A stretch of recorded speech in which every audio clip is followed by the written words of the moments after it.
In a small countryside village far from the noise of the city, there lived a boy named Rihen. His world was simple. The green fields stretched endlessly, the sound of birds filled the mornings, and the rhythm of the flowing river echoed in the evenings. For Rihen, every day was an adventure, and every corner of the village carried a new memory. But none of those memories were complete without Maywish, the girl who had been his companion since childhood. Maywish was the daughter of a school teacher. She had bright eyes, the kind that glowed like morning dew, and a smile that could lighten even the heaviest heart. From the time they were 5 years old, she and Rihen were inseparable. They ran barefoot across the meadows, climbed mango trees, played hide and seek among the wheat fields, and shared roasted corn on rainy days. For the villagers, it was a sight they had grown used to, the boy and girl laughing together, fighting over small things, then reconciling a moment later as if nothing had ever happened. Some elders would smile knowingly and say, "Look at these two. One day they'll grow up and realize they were made for each other." Rihen never thought about it that way. To him, Maywish was simply Maywish.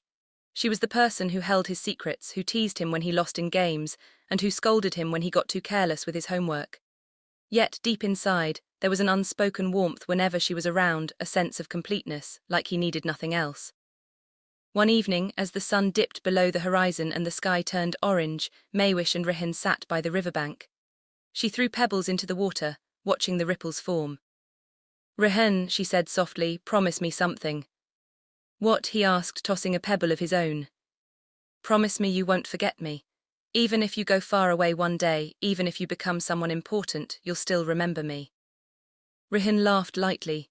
"Why would I forget you? You're my best friend. How can anyone forget their best friend?"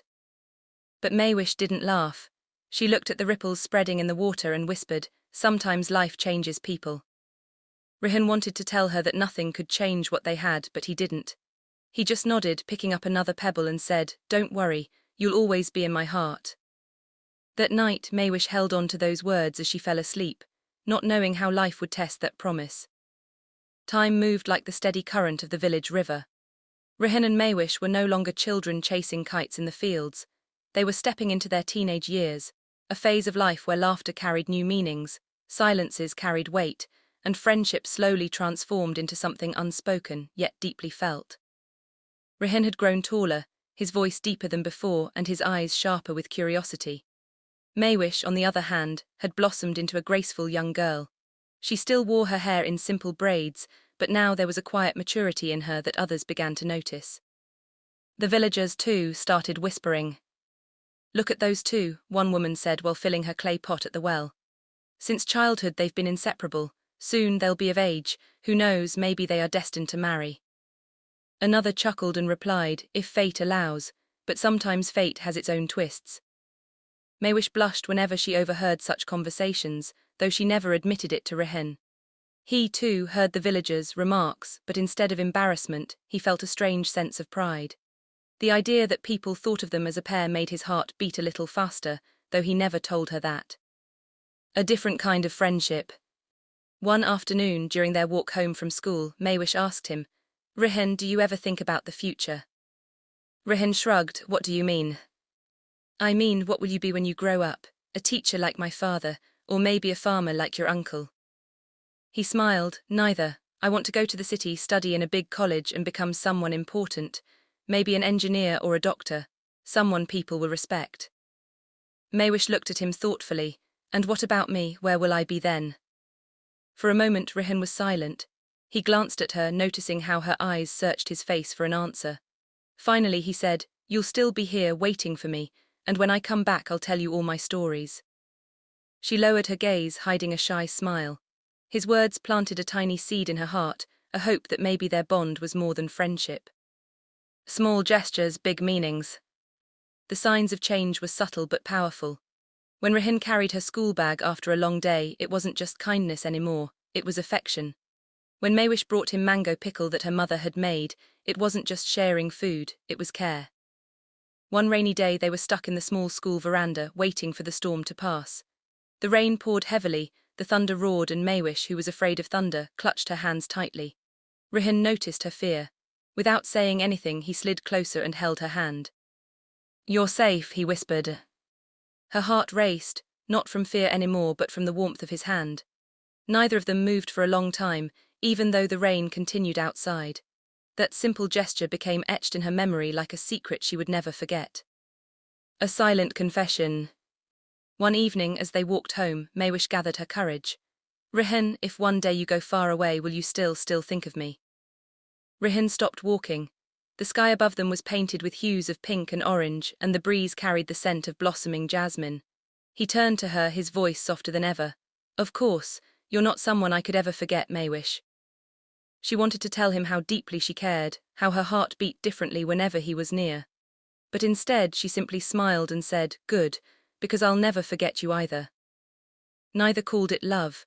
Yet in their silences, in their glances, in their shared laughter, love was quietly blooming. The summer sun blazed down on the village fields, turning the wheat into waves of gold. For most villagers, summer was a season of harvest and hope, but for Maywish it was the season of parting. Rihan had received his acceptance letter from a prestigious college in the city. His dream of studying beyond the limits of the village was finally within reach. His parents were proud. His father boasted to the neighbors, "My son will be the first in our family to study in a big city."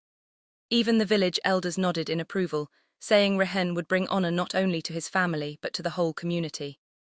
But amid all the celebration, one heart quietly broke, Maywish. The last evening together. On the eve of his departure, Rihan and Maywish met at their usual spot by the riverbank. The water shimmered under the setting sun, and the breeze carried the scent of earth after a light drizzle. Neither spoke at first. They sat on the grass, side by side, listening to the rippling of the river.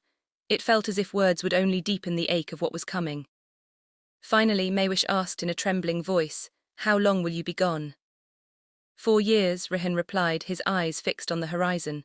"Maybe longer if I do well. The city has so many opportunities, I want to make something of myself." She bit her lip, struggling to keep her composure. "And what about here, what about me?" Rihan turned to her, his gaze softening. "You'll always be here, in my memories, in my heart. Just because I'm leaving doesn't mean I'll forget you." She wanted to believe him. She wanted to hold on to those words like an anchor, but deep down, a fear gnawed at her, the fear that distance might change everything. Before they parted that night, she pressed a small notebook into his hands. "Write in this whenever you think of me, and when you come back I want to read every page." Rihan smiled, slipping the notebook into his bag.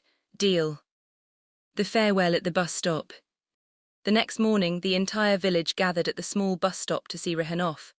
His parents stood proudly beside him, his younger siblings clung to his arms, and his relatives showered him with prayers.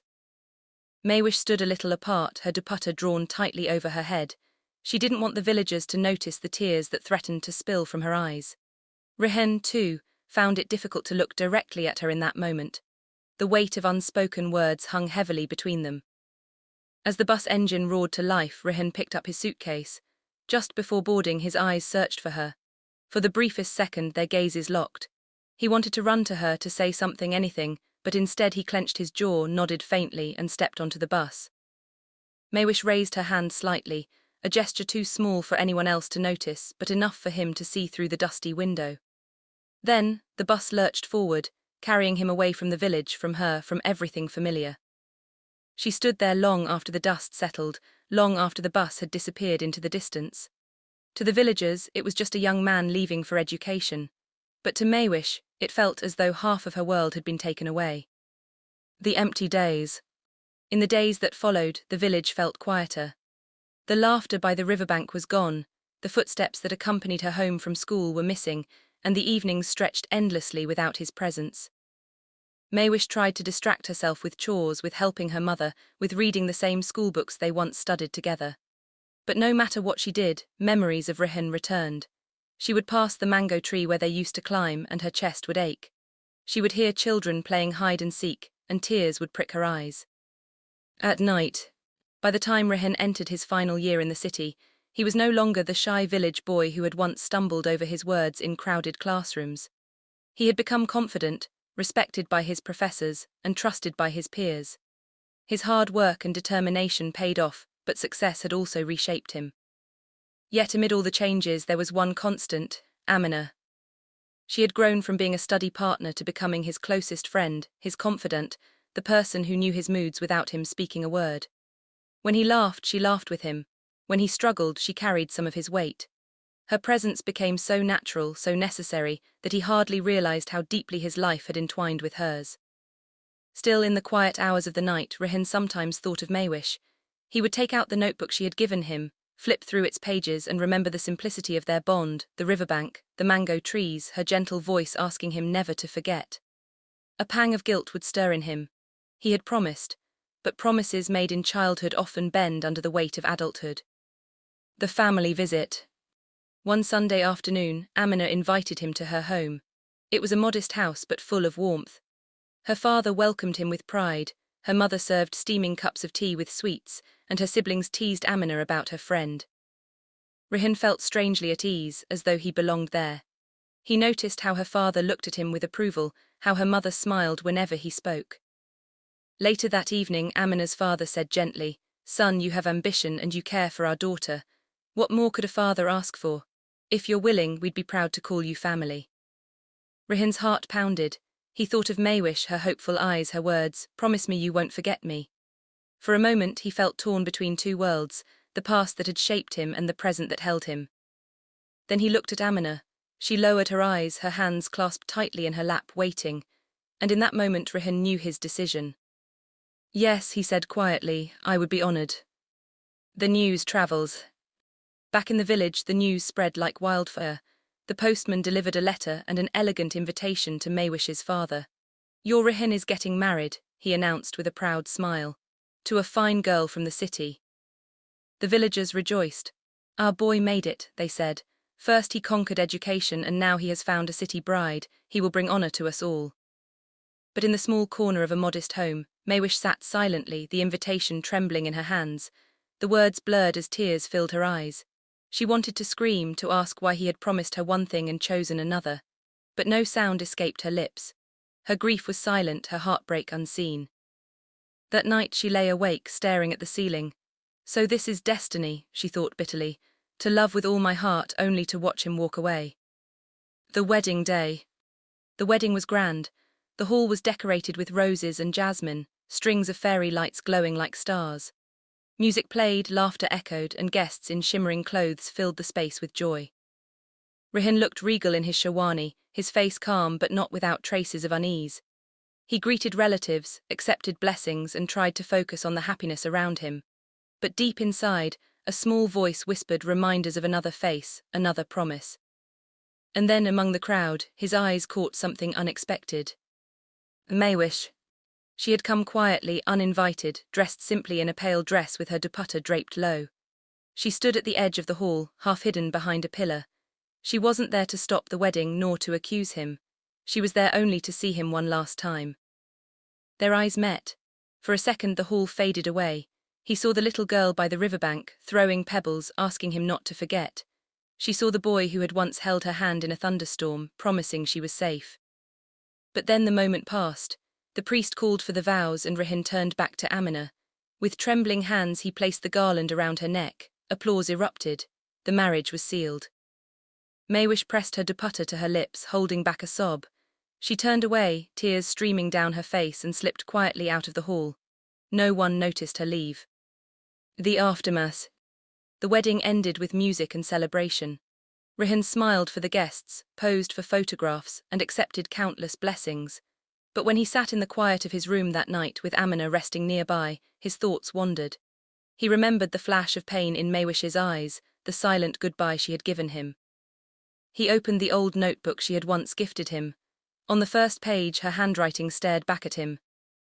"Don't forget me." His chest tightened. He hadn't forgotten her, he never could. But he had chosen a different path, and in that choice lay a wound that would never completely heal. Maywish's silent strength. Back in the village, Maywish's life returned to its quiet rhythm. She rose early, helped her mother, visited neighbors, and carried on with her duties. To the world she looked the same, calm, graceful, obedient. But in the solitude of night, when the village slept, she sat by the riverbank, her tears mingling with the rippling water. She carried no anger toward Rehan.